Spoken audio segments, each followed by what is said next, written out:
Hello and welcome to Power of 10, a show about design operating at many levels of Zoom, from thoughtful detail through to transformation in organisation, society and the world. My name's Andy Polaine. I'm a design leadership coach, designer, educator and writer. My guest today is Dr. Chui Chui Tan. She specialises in culturalisation strategies tailored for international growth.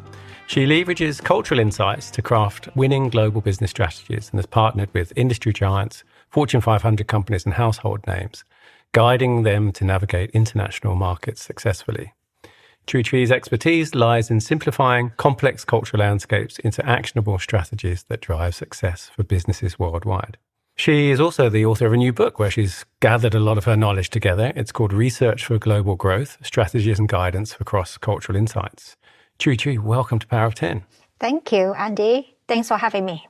So I gave you your your official bio. Can you tell me a little bit about your journey here? I think I read in the book that you've been in 46 countries around the world doing I don't know how much of that is living or traveling and how much is work. Quite a lot of it was for work. But tell me how you got into the work you're doing and what you're doing now. Yeah, so my background is, I suppose I should actually mention about my background because I think it plays certain elements into what I'm doing now. So I'm a Malaysian Chinese. So my grandparents are actually from China. So by Malaysians, I'm very related to this country. So we follow the Chinese culture because that is our traditions and we celebrate the same celebrations as in China. But in Malaysia, it's kind of like, I don't know, your audiences and yourself know about this, but it's actually Malaysians, it's very a melting pot, really, it's kind of have a lot of ethnicities, like Malay, Chinese, and Indians, and many other ethnicities as well. So I kind of grew up in very much on the cultural, very much blended into different culture and very familiar to me without me knowing that. So my background, my undergraduate and my master is completely different. It's a mechanical engineering and then music technology in master. And but I end up doing human and computer interactions as my PhD. And that led me to user experience. Well, we call it human computer interactions and then usability and then UX and then CX, like I went through the whole evolutions of our industry, really. Kind of accidentally mentioned about my age at this point. Yeah. But I think my background is customer experience, but where I start off with the globalizations and culturalizations is more when I started working with, at the time, Marriott International. I worked with them as their external global consultant, really helping them to understand their travelers and from different cultures, how they book hotels and their needs from end-to-end journey and digital experience and also in hotel. And that kind of started to bring me into, there's actually the world out there and what is different. And then I think because it's quite my root where kind of see different culture is very common to me. So I start to kind of work on that a lot more. And then I start working for myself for the last 7 or 8 years.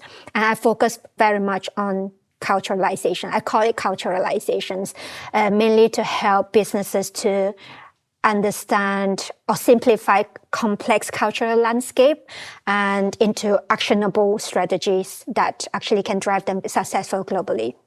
So it could be from launching a new market, like we are going into a new market, or this is the first time we're going into a new market. What should we do? What we should be pay attention to, or helping businesses to take their existing market to another level. So at this moment as well, I also advise a lot of C-levels and senior management to help them to kind of uncover how their global opportunities would be, and also if they have. Let's say they have two markets and they are very different products, functions, and services, how to bring them together into one as they start to grow globally. So you can't have too many different variations to maintain and govern.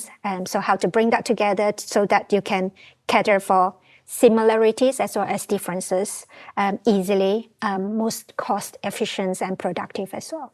So maybe you can kind of pull apart or unpack this difference, because you talk about the difference between localization and culturalization. And I think you sort of mentioned a lot of clients, they say, oh yeah, we're sort of already done some localization, which mainly is we've translated some of our stuff into another language. But you made the distinction here. Can you talk a bit more about what's the difference between culturalization and localization? Yeah. So first of all, culturalizations, I don't think you can find in any dictionaries yet, but it's kind of self-explanatory for me. I think when I mentioned that people actually understand what that means in the higher level. But for me, I start off actually talking about localization with businesses, but I start to see actually there's a lot of misunderstanding, and we are not talking about the same thing when we talk about localizations or culturalization. So a lot of times localizations means to a lot of businesses or senior management is, like you say, changing the language, changing the currency, and that is it, like adapt design elements to the bare minimum, and that is enough to do that. But of course, we all know that actually there are more than that to make a local experience better for the local audiences. There are more things to kind of consider, your services and so on. So localization is very much more like one-off actions. So you do it once, you change the language or you change the currency, and then that is it. Like you doesn't feel like you need to do more than that.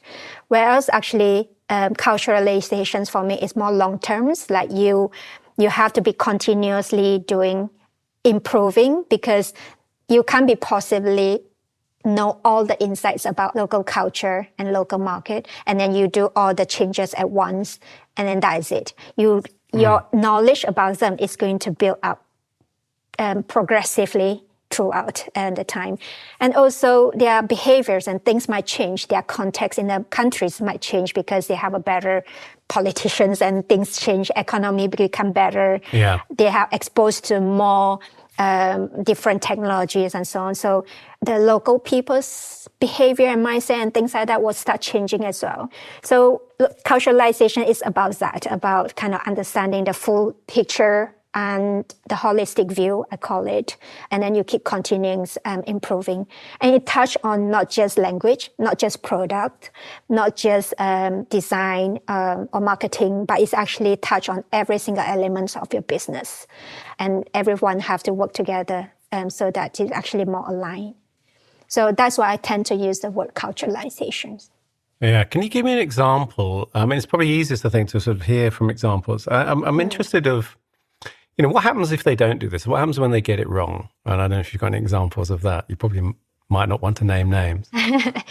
There's different layers of getting it wrong, right? The first layer, I think I mentioned in my book as well, Research for Culture, Global Growth, is I actually have three layers. I call it three levels of culturalizations. So getting it wrong could be the first layer, where you actually create something that actually offensive to the culture or to the religions of that countries or so on. So that is kind of like the basic thing. You don't want to offend anyone because you want to build the respect. You want to kind of do that. Some of the examples I mentioned in the book, some didn't, but one of the example was the geopolitical mistakes that a lot of companies did in terms of putting Tibet, Taiwan, Hong Kong, Macau, and all those into as a country. And so there's a backlash, or they have to apologize to the Chinese government. So that's geopolitical mistake. And then you have others like there's a campaigns in by a Canadian supermarket, like huge Canadian supermarket. They kind of have this festival for the sick, but they're actually promoting, I can't remember which type of meat, like as the one of the promotions of the food, but actually it's against their religions to actually consume that kind of meat during their festival and things like that. So these are the thing of getting it wrong or make the mistake. And then the rest could be other elements where you kind of provide, for example, this again a simple example, provide the wrong payment methods that they actually be more relevant with. Like for example, in Kenya, M-Pesa is very common. If you don't use that and you say credit cards in a lot of countries, then they're actually not going to be relevant, and you create barrier for them to actually pay. So there are different type of layers. Some is more than the others. Some is kind of like you will actually become a barrier for them to use them. Some is actually, some of those mistakes is just creating something that actually would not allow you to kind of provide another layer of growth, for example. Not providing the experience that they kind of look forward to. This experience and enhancement is the third layer, you said. Yeah. Do you see those as kind of built on each other? That you have to kind of earn the respect or earn the right to sort of be even interacting or be in a marketplace by those other layers before you can kind of get to the enhancement.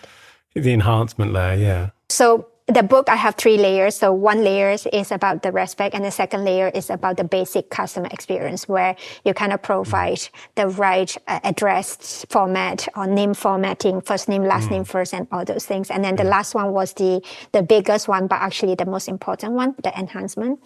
It doesn't have to be like one layer to the others, but the respect one, I would imagine it has to be. You have to get it right first.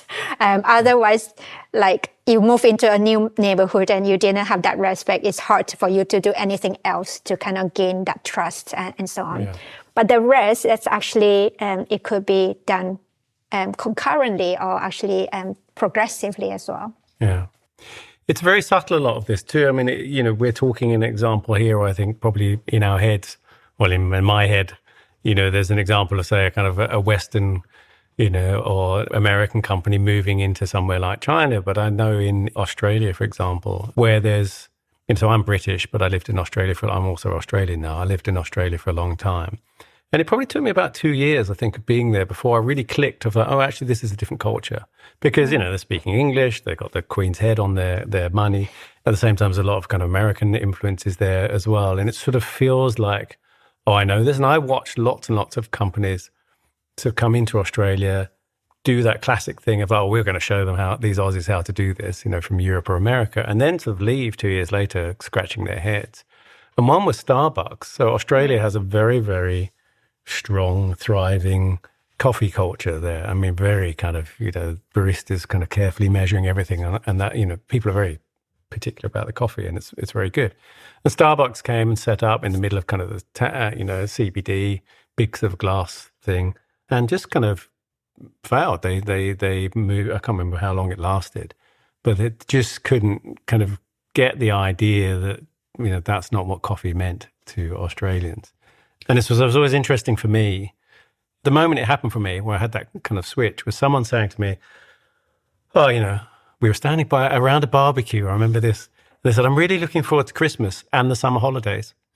And I was like, oh my God, you've had a very different childhood to me. And there's this sort of moment of realizing everything was in fact very different, and different values and all of those things, but kind of very subtle shifts. You mentioned, altering things to match those markets, or to kind of, make sure you're not offending, to gain respect and all the rest of them.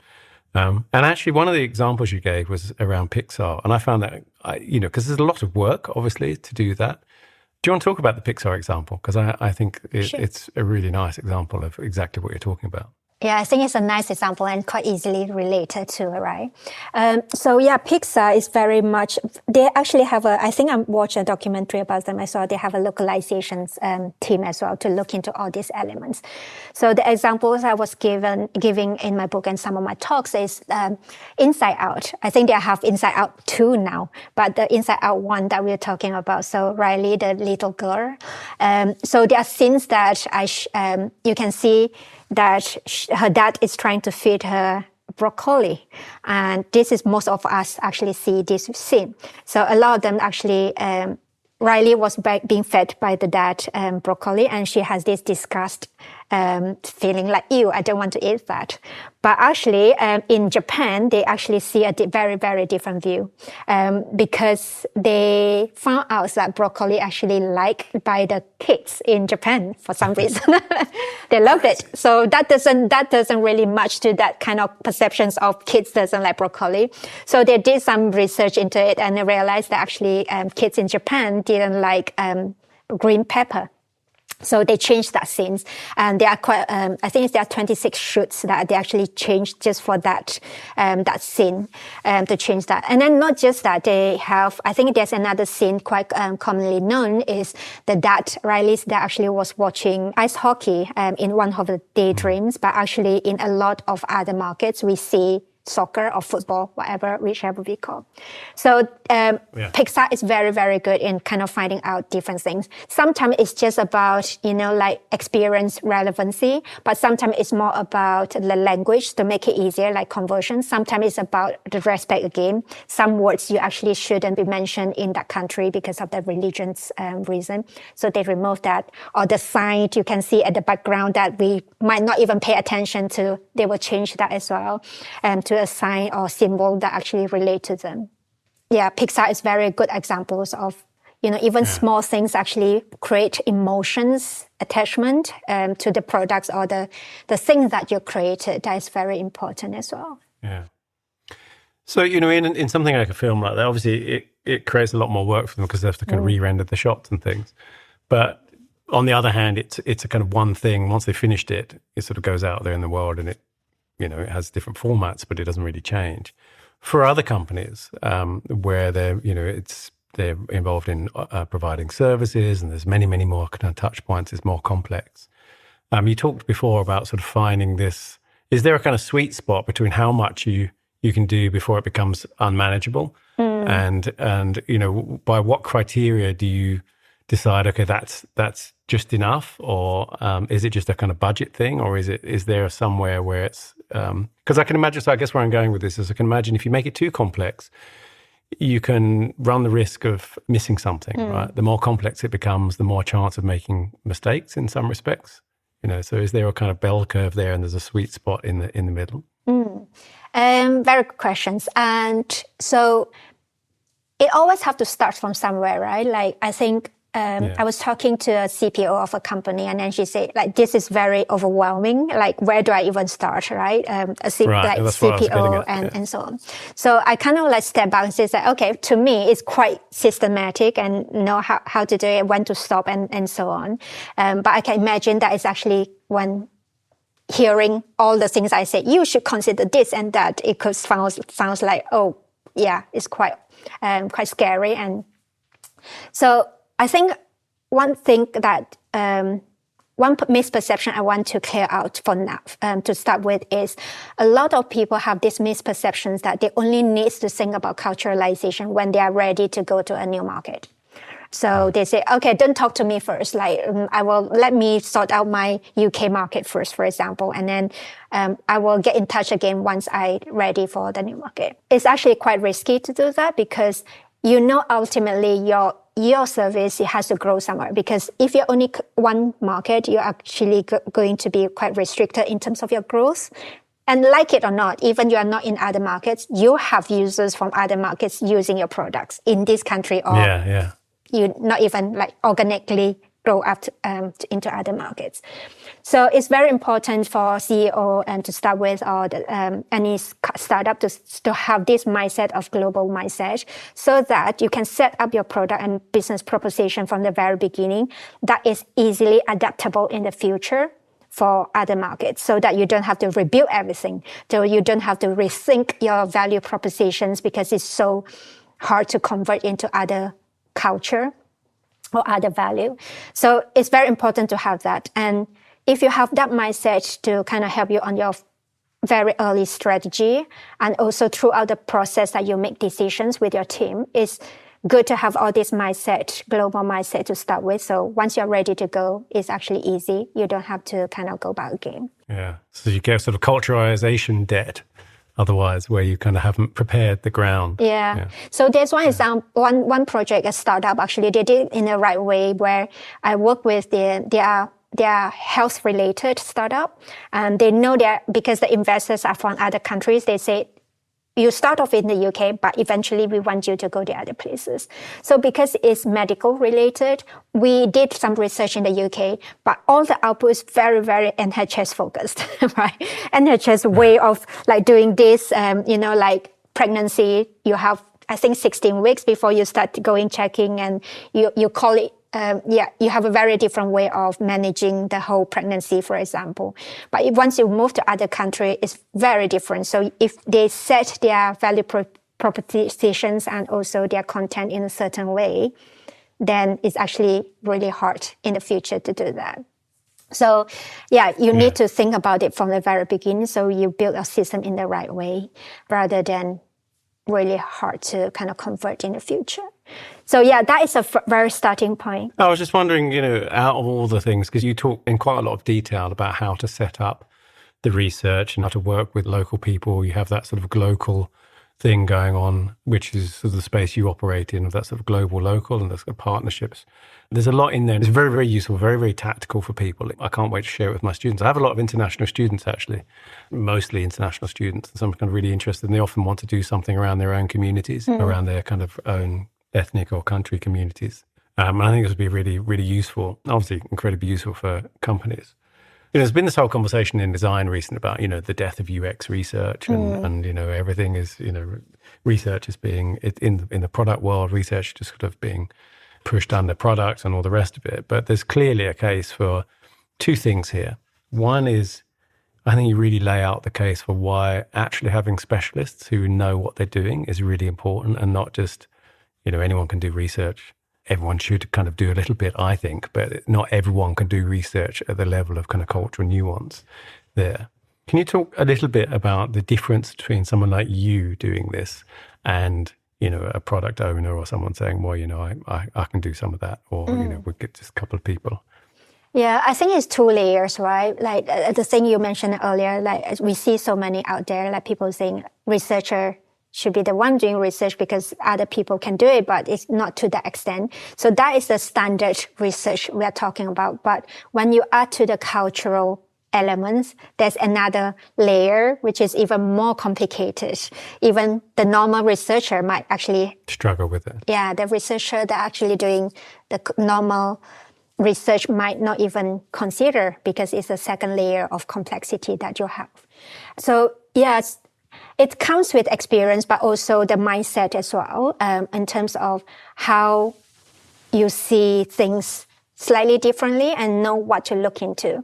So it's from my experience, or from the very beginning when I do international research, and I'm a researcher, I'm a good researcher, but then there's some elements that I didn't know already. If I compare it now, that I know, okay, if you go to, for example, Japan, what are the things that I already know some of the behaviors and the culture elements that I know for this company, because it's talking about working tools, like work management tools, and there are elements that I can bring in already hierarchical and things like that.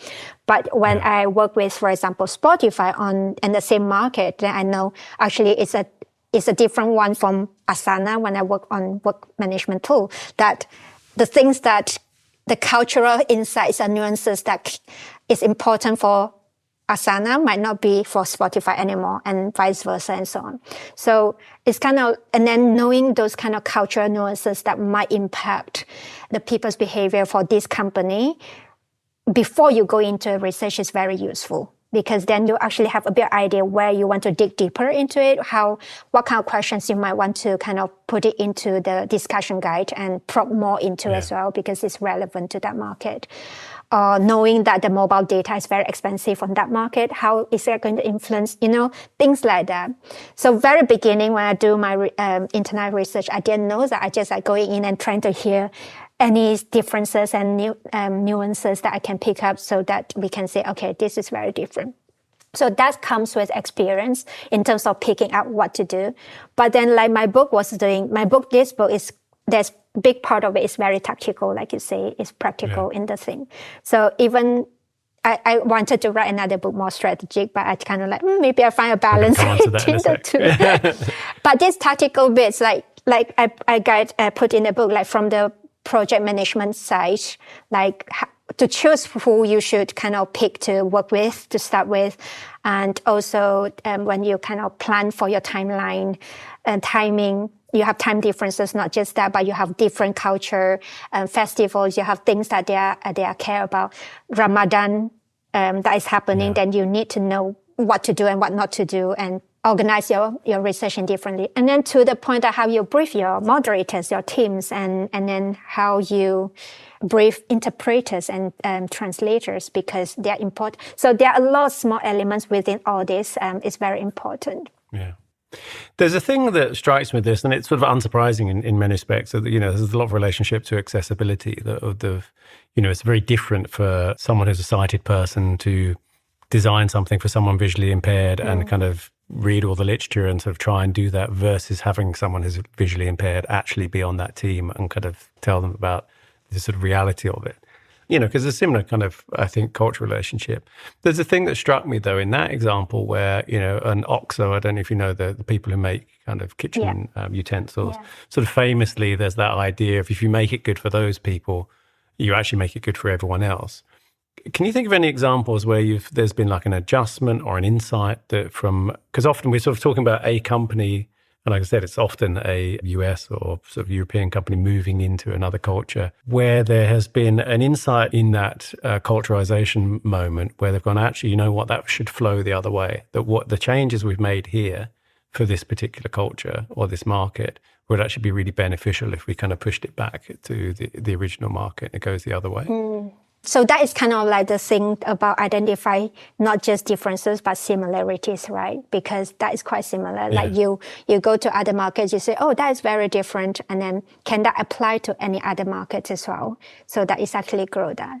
So for example, with Spotify, in the Western markets, we have the individual plans and family plans and so on. So you have monthly payment, but in country like we identify, like for example, Indonesia, for example, or actually Philippines to start with, people actually care about paying things. I think I mentioned in my book, people like to pay things in a small sachet. A garlic, you buy two cloves. Culture. Yeah, sachet mentality, because they don't want to waste it from the history. They so care about just taking what they want or buying what they want or need. So that mentality is still here, even though the wealth is actually better in a lot of areas, but because it's what they're familiar with. So this behavior or mentality move into digital as well.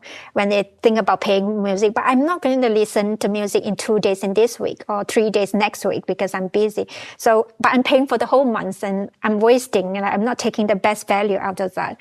So they have this mentality. So one of the things that came out after that is how do we actually have these propositions that help them to overcome this sachet mentality. So they came up with a mini plan. Mini plan is where you can pay per day or per week. And you say, oh, next week I'm going to listen to music a lot. I'm going to pay with that first. And then so they can pick and choose, don't feel like they wasted. And then we realized actually there are a lot of other markets actually have similar mindset, but also because the way that they being paid monthly, their salary is not being paid monthly, it's bi-weekly or daily. So this kind of proposition or plan is actually useful for them as well. So we start to Spotify started to kind of look into which market is actually better. So kind of spread out to other markets as well. So this is kind of examples of you look in one and actually there's a similarities that you actually can spread out to other markets as well. It might not be all markets, but there are certain markets that you can look into. No, but I can imagine. I mean, the thing that comes to mind for me, here is the idea of sort of teenagers on a kind of prepaid plan who's maybe got kind of pocket money, and part of that pocket money is to be spent on those kinds of things rather than the parents just kind of paying the subscription or whatever, and that they might want to kind of eke it out in a different way. I can see that. But of course, it's like there's options, there's a possibility to do that. But as a business, you probably need to see how much conversion would be. Like you might capture the market share this little, but then it's actually not worthwhile because there's complications on logistics and also licensing and things like that. So it's always balance between the culture and also the business. So this brings me on to the next thing, actually, because, yes, there is a lot of tactical stuff in the book, but there's also this whole kind of aspect of strategic research versus tactical research, and how to sort of take one brief that's very tactical and be more strategic. And I thought it was a very kind of valuable thing, actually, because I think I hear quite a lot of stories of people feeling like they're a bit boxed in by the brief as a research and they really want to do more strategic stuff, but can't, they're not getting the brief. What's your approach to to sort of pushing upstream a little bit more. Yeah. So I always say that it's good to do tactical, but at the same time, if you want to be seen more valuable to your stakeholders or to the business, it's actually good to have input into the strategic insights. So examples that I actually gave in the book as well is that, for example, if you're asked or tasked to do a tactical usability test, go and test this pricing is working for this market or this payment is good. You could do that, but at the same time, you could also, I want to see like sneak in is the right word, but yeah, I think it's fair enough. You can include some strategic information so that you can gather more strategic insight for the company. So for example, talking about pricing and also like how they go about paying. So you can actually include understanding how people in that culture view value, their willingness to pay, what actually increase their willingness to pay. So for example, in India, there's this culture of I need to share with other people. So anything I pay that I can be share with other people, like paying for video streaming is actually more willingness than music, because video, your whole family can see it. You don't feel like you're being selfish. You pay for it, everyone can. But music is personal. Should I pay it because it's only me going to use it and enjoy the benefits of it. So there's all this value, how they perceive value. It's very strategic because it's not just about information inform your pricing strategy, but also inform your other propositions that you can put it in on how to make things more appealing to them to want to be able to pay off, can justify to pay. So you can include all those questions and to understand the reason behind of their decisions of those pricing decisions that they made, and start gathering that. Every single tactical research you did, you gather some strategy insights. As you grow them, you actually can start to see bigger pictures in that instance. And these are the things that might open up to the business to say, oh, we never heard about that. Maybe we should do more research in that area so that we can do that. So yeah, that is kind of a trick really to do more than you ask to show you. I really like to. I mean, I think sneaking it in is fine to say, because, I like the idea that you're not asking for permission here, really, and that you're speaking to someone for, I don't know, for an hour or whatever anyway. You might as well kind of ask them some of that stuff. But also this idea that you don't know what you don't know, right? So if you're just asking some stuff and it's very narrow, you never have that experience of finding out stuff you didn't know. And by including some of that strategic stuff, I guess you can go back and go, well, here's the answer to the questions you asked me to kind of find out. But actually, here's some other stuff which suggests maybe we were asking the wrong questions, or there's something else out there that we didn't even kind of consider. Yeah. And that's very powerful. I think that's really powerful. Yeah, and also you don't have to rely on that specific user testing sessions to gather this. Yeah. You can do some desk research if you're actually interested as well. It's like, I think very interesting about pricing. Maybe I can do a bit of desk research myself to find out, is there any more questions or angle that I haven't thought of that I should bring it in to help you to guide that as well as a starting point of conversations. Yeah. When I hear all of this, and I know this is a problem for my students, I've seen it, firsthand in projects I've worked on. It seems to be sort of a massive problem now. A lot of research teams, they'll use some kind of platform. A lot of them use Notion as the storehouse for their stuff. And part of the problem with something like Notion is its USP is a kind of lack of friction to make a page and make a sub-page and sub-page. It's really easy, but that's also its Achilles heel, right? Because everyone can just chuck stuff in there.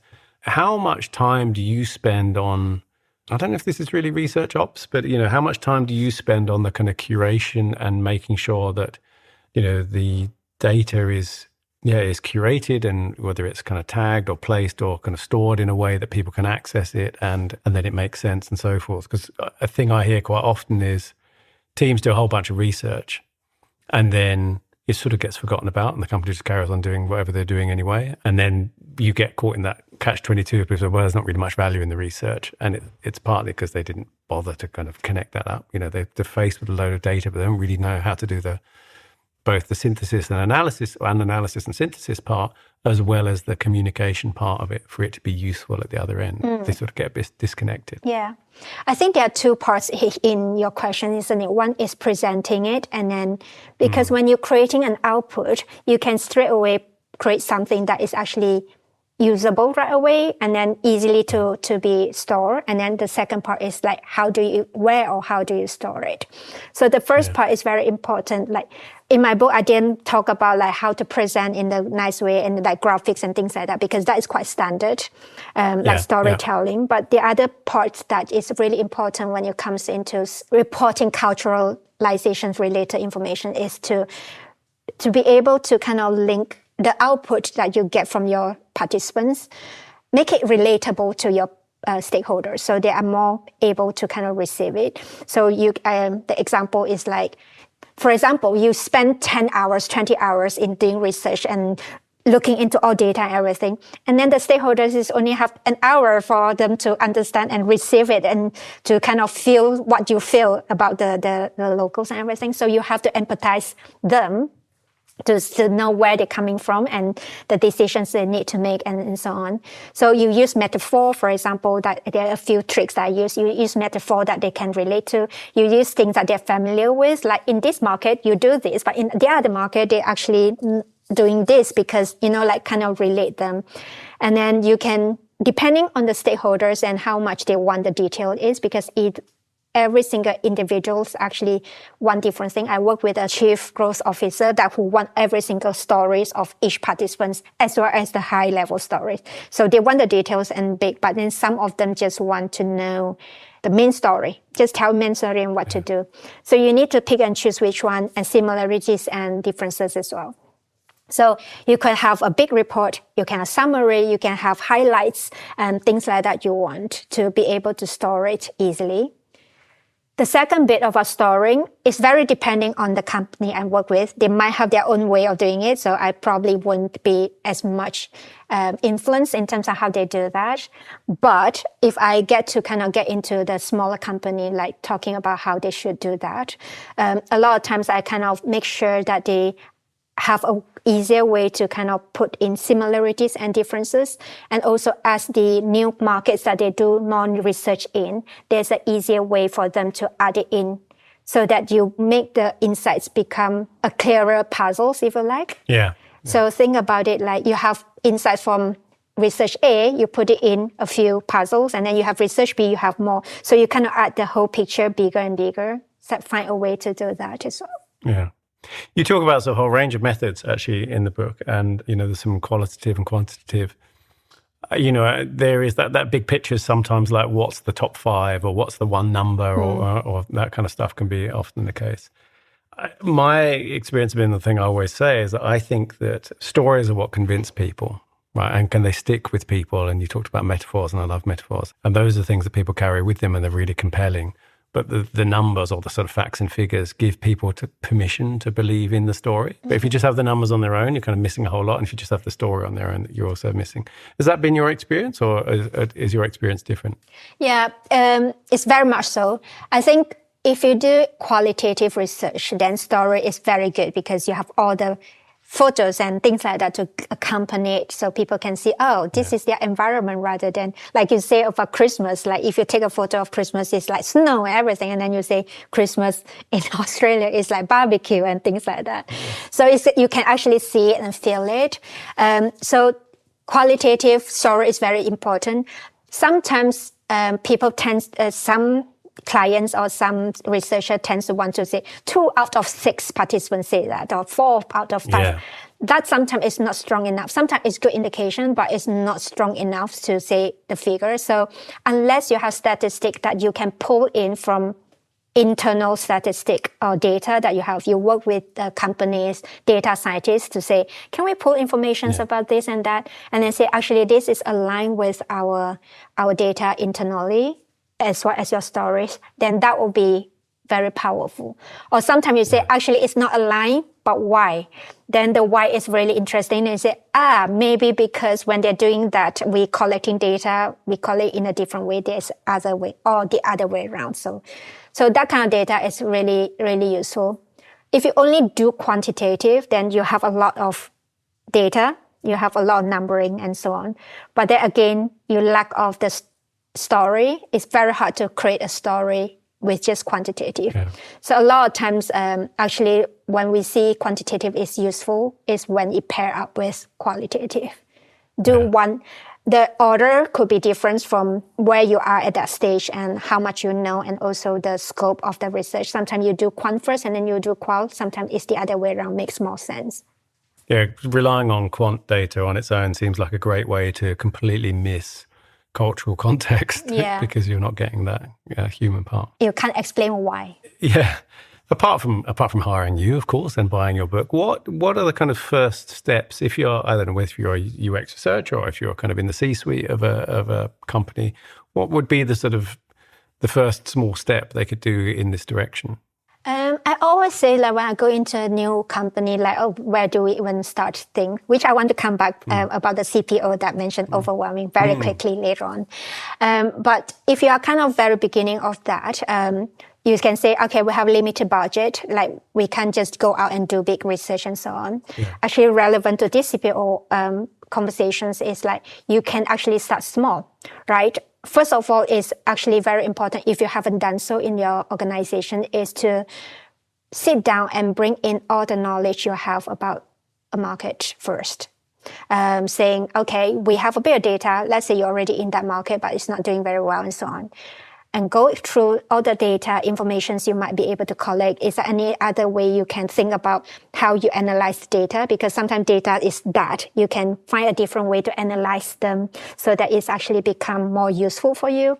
All the insights and everything. In my book, I have a 4 buckets exercise that I mentioned. That is very useful to bring all the knowledge together, all the assumptions people have, especially C-level say, yeah, I think they work like this and we should just do decisions like that. And a lot of them are very subjective view or stereotype of certain thing. So bring all of them together, go through that exercise. 4 buckets is known facts, strong hypothesis, weak hypothesis, and then unknowns. Put them in the right buckets, but make sure that the facts are indeed facts. So questions about the sources, the validity, like how long ago that these insights was provided, because things might change. And so to make sure that anything in the fact, you can actually take actions. That's why you have to make sure they are really, really sure. If you're not sure, put them in a strong hypothesis, because then you'll kind of find a certain way to say how else we can validate or invalidate that. And so on. Start from there, and then you have information about, do we even need to do research, or what type of research, how big the research should be? If we collect all this and we do one-off research, could we answer a lot of these questions already? Can we do that, stretch a bit of budget to do that? So it's kind of like finding the balance of all of them and see where that actually comes in. It doesn't have to be like big, overwhelming. It could start somewhere. And if, let's say, you say, oh, we have a very small teams and this insight is enough for us to make a roadmap for now, and that is fine. And then you probably see some growth, leave it and then see some growth. And then you might want to focus on other markets at the meantime and then come back to this again. It's fine to do that. It's a progressive journey. So you don't have to make sure that you do everything right in one go. So how did you respond to the CPO who said, this is all too overwhelming? It's so interesting. Actually, I have 1 hour session with her after that. And we go back to the questions, like they were in a few countries already. Just like, how do you even start choosing which country to go into and to focus next? Just like, don't know, like maybe we just guess. And because it's language, it's easier for us to get into. Just like, okay, there's another exercise I normally do with clients to choose. This is not in the book, actually. Which market is actually for you to go into, either to launch or to focus on, to put more money to focus on. So it's essentially, it's looking into potentials and opportunities versus efforts and frictions. And then within that, there are a few elements that you need to look into to make sure that it's correct. So yeah, I mentioned about that, and then we kind of go backwards as well. And because the questions that she asked during the sessions was, we have all this data. We want the market or do the marketing. How do we do the marketing? I just like, well, step back. Why do you want to do the marketing? What insights and things like that. So a lot of companies very focused on a specific question. What should we do now? Like, should we just do marketing very well? Should we just change the products? But there are a lot of things you need to step back and ask the right question and to do that. Yeah.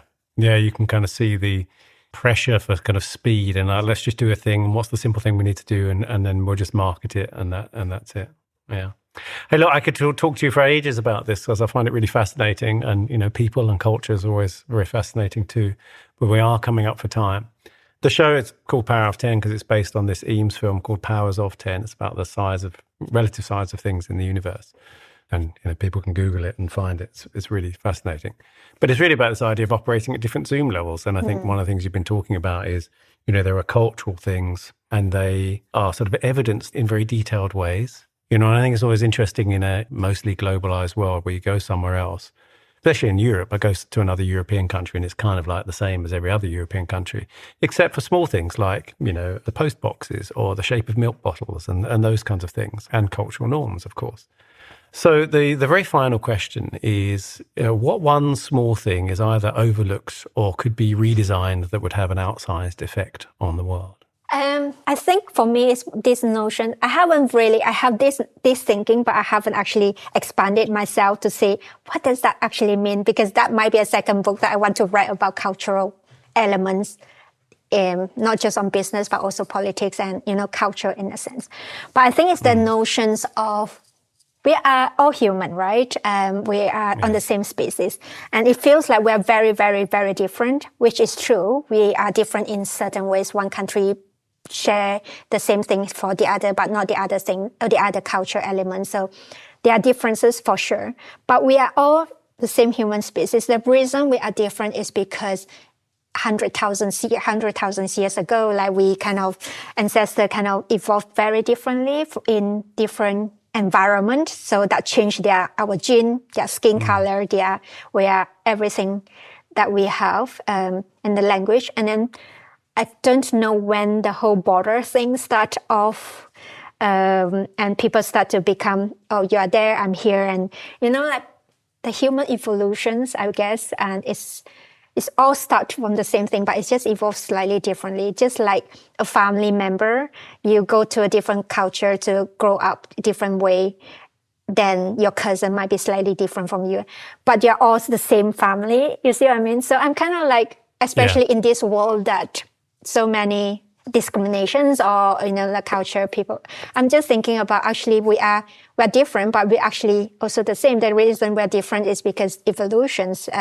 slightly differently. I think it's kind of like, I think the small thing that you're talking about is actually quite big in the notions of we are the same, but you see what I mean? It's really hard to describe that at the moment, but it's the whole thing of we kind of need to just emphasize why people are different and be open about it rather than criticize each other for the differences that we have. It's like when astronauts talk about the overview effect, when they see the world, from space and you can't see any borders, right? Yes. And all you just see is this fragile thing protected by this fragile layer of atmosphere that keeps us all alive. Yeah, exactly. It changes. And we breathe it's the same air. We drink the same water, sea water. It's the same. It's just, if we have all those in that perceptions, and we cannot accept everyone work. There's no right or wrong way to do things. It's everyone's way to do things. So be more acceptable, open to learn about that. That is a very big, small thing. I know. I'm sorry. So where can people find you online, and where can people find your book as well? I'm most active on LinkedIn, so can find me on my name and connect if you like, or get in touch. My website is beyo.global, beyo.global. I have some content and also all the works I have done in the past that, because every end of each year, I wrote a summary, a roundup for every things that I have done for that year. So I didn't do it first year, and then I started doing that for the rest of the year. So I probably have 5 or 6 of them there. So it's very details of every work that I have done. And then my book, I have this book here. You can find it on Amazon. on your area or country or regions, or Apple Books if you don't really want to buy it from Amazon. I'll put all the links in the show notes for people to find you. Are you active on any other socials anywhere, or is it LinkedIn? No, just LinkedIn for now. I am on Twitter, but I don't tweet. Where else? I don't know. I'm kind of in between social and also private. Yeah. One is enough for me. It's probably wise. Yeah.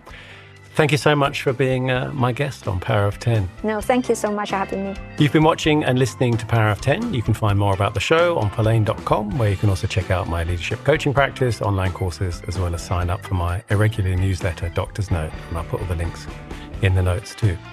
If you have any thoughts, then please put them in the comments or get in touch. You'll find me as @apolaine on pkm.social. You'll find me on LinkedIn or my website. Thanks for listening and watching, and I'll see you next time.